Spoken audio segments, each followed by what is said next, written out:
So I'm getting some feedback that people like to know the story behind the painting. So that's kind of what I'm going to do today in this short video. And I have a painting here that is kind of in the finishing stages, so it won't be like some of the other videos where you'll see it from the start to the finish. But I'm going to tell you a story behind the painting, why I took the photo that I'm working from and when I took it, and what I think that I'm going to call it based on that story. And it's basically a group of trees, and it's sort of atmospheric as much of my work is. And the technique that I'm going to focus on today is kind of a dry brush technique that comes in the end stages. This painting is mostly finished, so I'm just putting on the topmost layer after all of the underpaintings have been completed. So let me get started on that. I took this picture when my husband Tom and I were traveling back from a trip to Florida fairly recently, and it was very early spring. We had been in Florida on a sailing trip that we had committed to doing before the coronavirus kind of hit everybody. So we went down. We stayed very safe. It was really a lovely trip, and we felt kind of like we were cheating the system a little bit. We didn't intend to break any rules or anything, and we certainly didn't. We were safe. Everyone around us was safe. But the thing is, the reason I'm telling you this is because it sets the stage for kind of the mood of this painting. We were someplace in Georgia when we stopped, traveling back from Fort Myers, Florida, back to Knoxville, and we stopped in an evening to spend the night, and I snapped this picture. It's kind of deceiving. It's a gorgeous picture, and it looks like I was, I don't know, out in the middle of some beautiful vista, but in reality, I was shooting this picture across a parking lot, and I cut out a lot of stuff that I didn't need in it, and it just kind of goes to show you that you can capture beauty and notice beauty wherever you are. And then as a painter, we get a little extra leeway there, because we can then take that image, whether it's an image that we actually snap a photo of or an image that maybe we capture in our minds, and we can create something beautiful from that. I loved the way the sky was just gorgeous colors, and there was this natural grade from this really beautiful periwinkle blue down into yellows, and this picture was just snapped on my iPhone, and it wasn't photoshopped in any way. So those were really the colors, and to me it was all about the hope of things to come, the hope of getting back to a healthy world, and just enjoying life, and maybe being a little bit more grateful for the things that we have, and the families and our homes and our ability to travel and to go see the world and enjoy the world. So that's kind of why I wanted to paint this. Let me go ahead and switch over. This is the painting that I've gotten started on, and I apologize, I'm doing this myself, so I'm trying to show it as best I can. So you can see that, try to differentiate the different layers for you.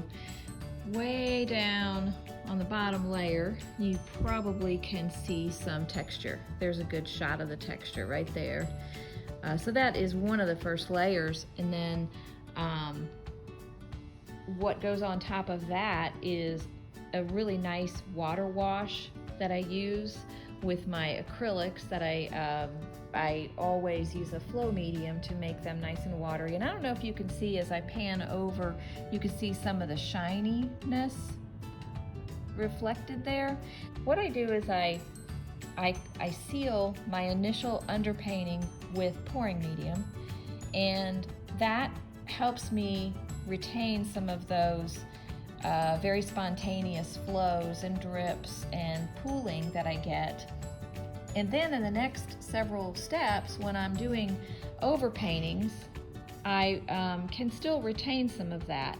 When you're painting on top of pouring medium, it creates a resist. It almost feels like the paint that you're putting down isn't going to stick.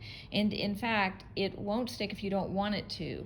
You can wash it off, you can create more drips just by using a spray bottle, and that's kind of what I like to do.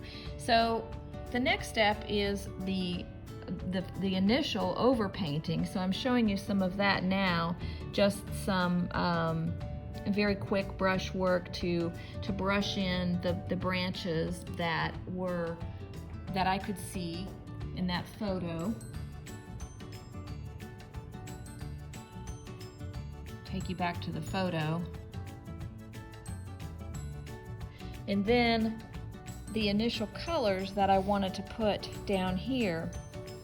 So these colors, I wanted them to be very vibrant against the darkness of the foliage down here. So let me show you the palette that I'm going to work with.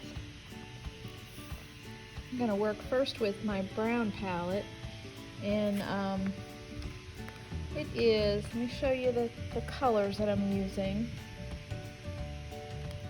This is a Payne's Gray. It's always a really nice shadowy, it's bluish. It's like a dark blue, but it's very nice to mix in shadows with. Let's see, this color right here is my Van Dyke Brown. That's probably the one that I'm going to choose first. This warmer brown is a burnt umber, and I like it. It has a reddish cast, so it's kind of nice, especially when you're mixing it with some greens. And then this final one is a raw umber. So both of these umbers, you can see the different qualities of them. Raw umber is a lot more cool. But right now I'm gonna select my Van Dyke Brown,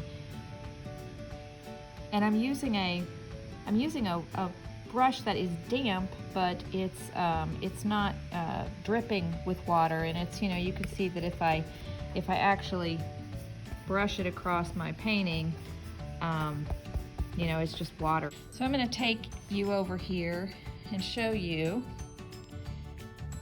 exactly where I'm applying this and how I'm applying it. So this is what I would call a dry brushing technique. I'm putting paint on there that hasn't been thinned. Now at this point in the painting, I'm not using my flow medium. I'm using the paint, you know, pretty much from my palette.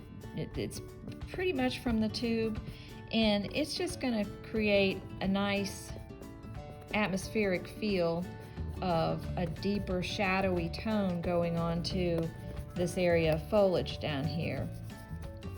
So I already have nice deep blues and some earthy greens, and it's going to just allow me to build up the drama of those shadow tones back there.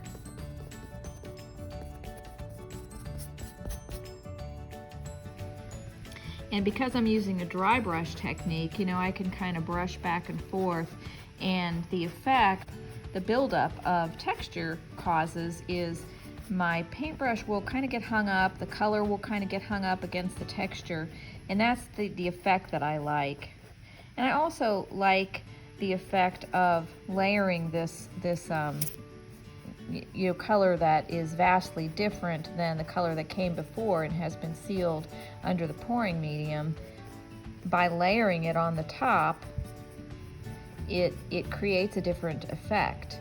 It's not going to mix with the color anymore because that color is sealed, so there's no mixing going on there, but there is layering, and sometimes the layering of colors is what creates the magic in your painting, especially when you have texture that you're working with and you're working on top of. I have not dipped my paintbrush back in yet, so I'm you know, using sparing amount of paint, but it is undiluted paint. I especially like the effect that I get when I layer that Van Dyke Brown over top of some of the vibrant greens and blues that I have layered on there previously.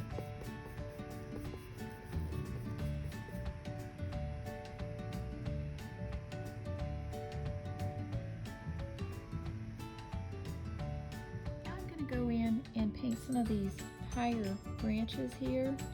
And I'm still using the same palette, but I have added a little bit of sap green right there. And I'm gonna get my paintbrush again, it's pretty much a damp brush, not wet. And I've already started to add some of those branches in up there, right on top of my blue sky. And initially, when I put down my paint, it is, you know, kind of thick and kind of dark. And then what I do is get it in the key areas. And you can see I've already kind of layered on some. And remember, I'm painting in those top branches, so they're kind of silhouetted, but you can still see a little bit of green up there. And so I'm going to just swish my brush off in the water.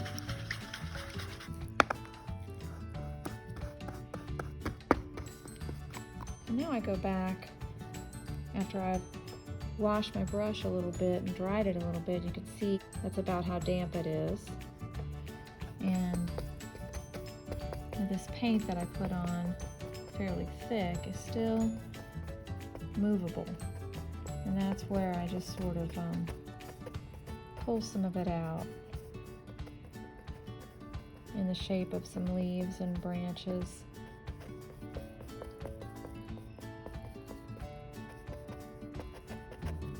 And again, this is right on top of my background color, which is my sky. I'll leave some of these dark areas. I don't want any brush strokes, so I'm kind of brushing out some of those, making them into little shapes.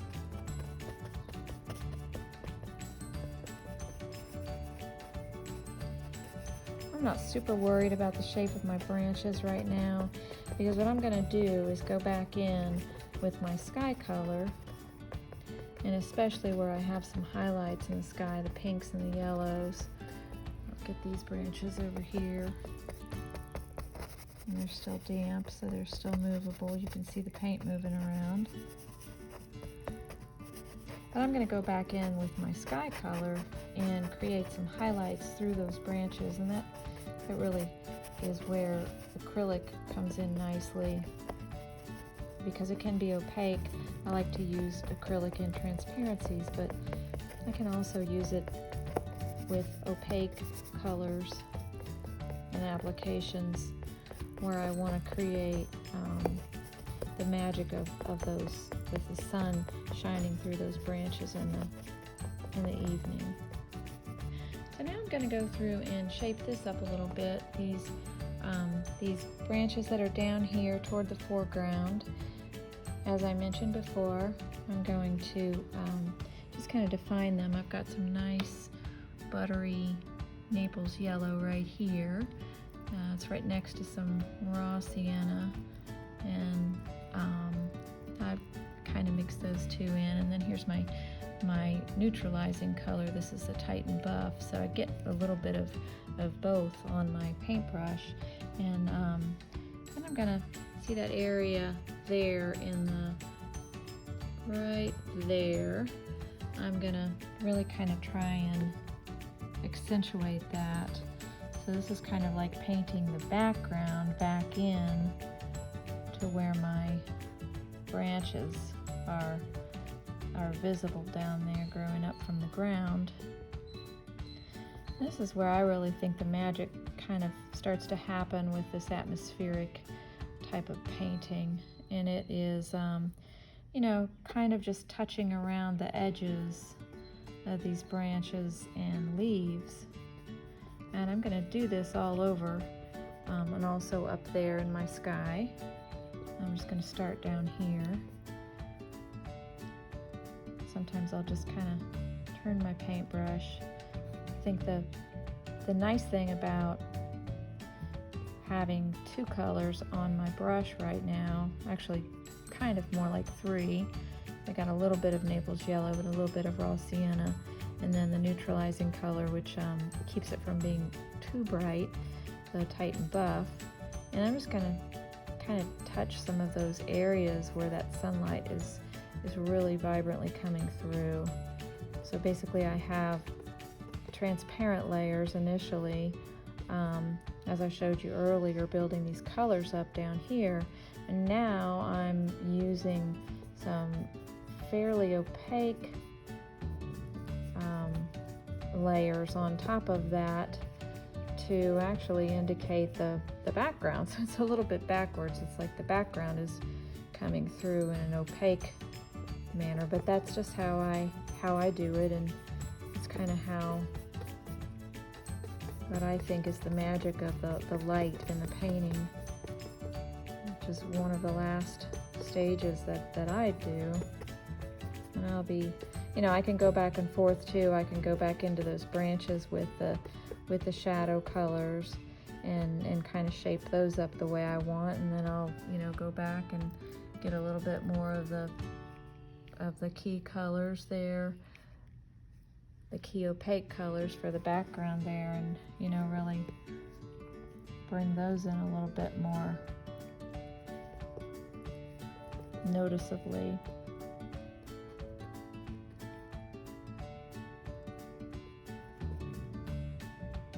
Just little pinpoints of light coming through the branches there.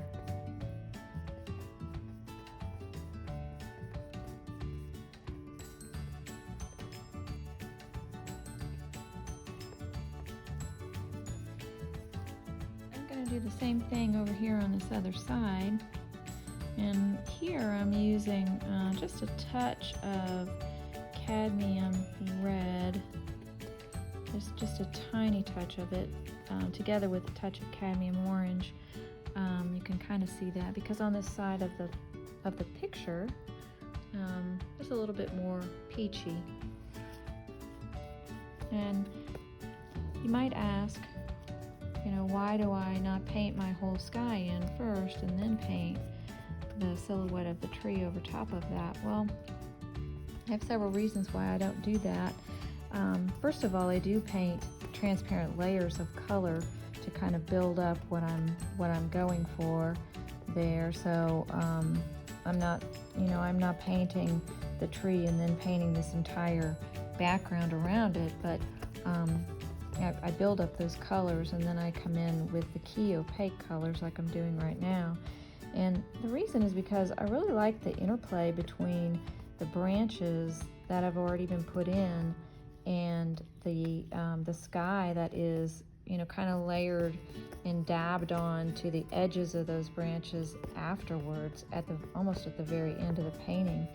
I like that because it brings this sense of reality and kind of a sense that the wind and the atmosphere is mixing with these little branches, so it's not just flat.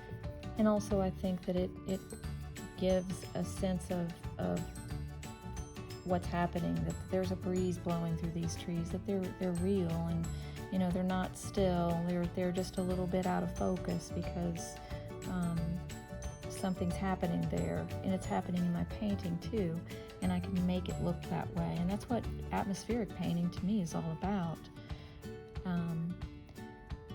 It gives this sense of the ethereal, I think, capturing a moment in time. Going back to work on the sky a little bit, and I want to put some of this coral color here. I've mixed this with some Naples yellow and a little bit of cadmium orange and a little bit of burnt sienna there. And then white is the key because I don't want it to be too overpowering. So I'm going to get even a little bit more white. And I'm just kind of going into this area right here. And I want to just kind of do some mixing back and forth just to make those pink clouds really stand out. And sometimes I'll go back and get a little bit more white. So that's pure white. And I'll just mix that in with that nice peachy color I've got. This is the technique that I use on skies a lot, and I've shown this before. It's not altogether a dry brush technique. It's because my brush is a little bit more wet, but I'm brushing different colors back and forth, and I might even go back and get some of the Naples yellow, because that's what the sky looks like in the photograph. Sorry, there's a glare. And this is all happening over top of layers that have been put on and then sealed, and then more layers put on, and then even some more sealing has gone on with this painting.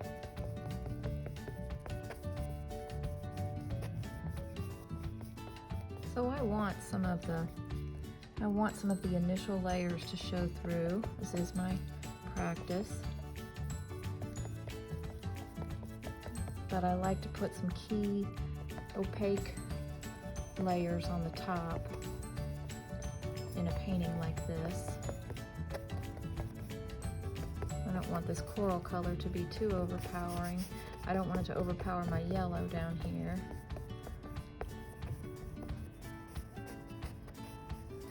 So I'm allowing my paintbrush to kind of get the coral used out of it, and then still brushing it along.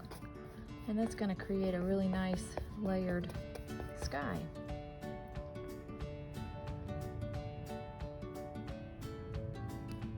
I'm still working along the tree line here, and I really want to show how I get that really cool dappled light. See, down along the tree line right there. So I've got a little bit of Naples yellow on my brush, and I'm just going to kind of dab it and let it sit on top, and you can kind of see how that's done. And it just kind of, it makes that light look kind of shimmery around the edges of the trees. This is one of the final things that I do to a painting like this.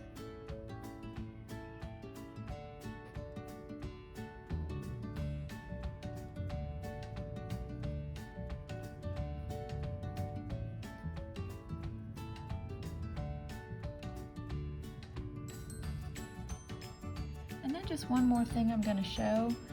Do you see those bright greens down along the bottom? I think that is partially what makes that picture kind of come alive. So I'm going to do a little bit of that, and I think what I'm going to use is this right here is a permanent green. It's really, really bright and unnatural if you would use it straight out of the tube. But you can mix it, and I'm going to mix it with this raw sienna.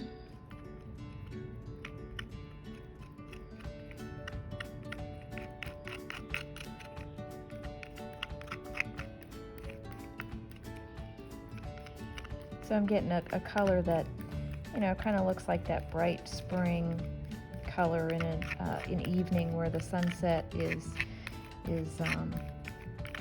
contrasting, which is what I'm going for. Then with that, I'm going to lighten it up just a tiny bit with this Titan Green Pale. This is a great mixing color.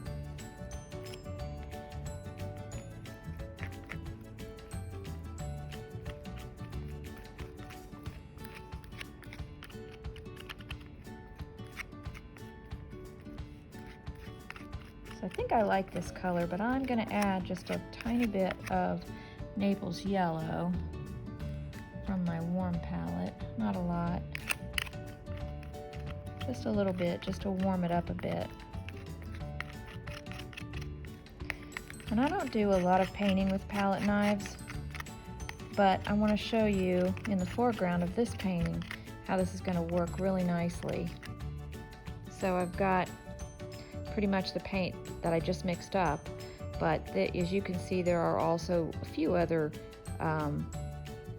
shreds of color that haven't been mixed in, and that's okay.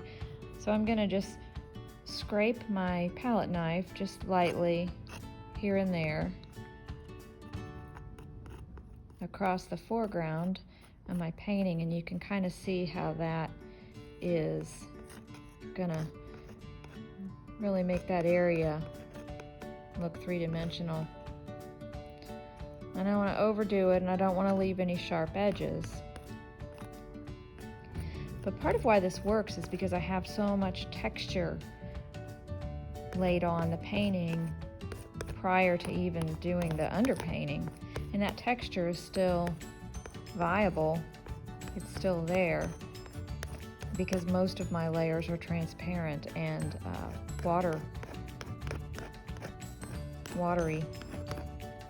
So you can see how that's gonna make just a little bit of a difference down there. And I don't want to do it all over. I want to have it be a key area that indicates maybe, okay, well, maybe there's a little bit of a light shining on that through the trees. Maybe that's a little bit of a reflective area. Because you can definitely go overboard with this step, and then it just looks like you've created a pattern all over the painting. You just want a little touch here and there. The other place I may put just a tiny bit of that using the same technique is up here.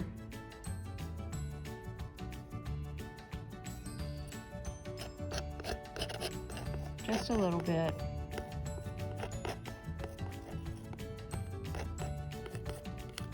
Even less really than where I put it on the other side. And I think I like that effect. I think I'm gonna like that on the overall painting. Hopefully you can see that.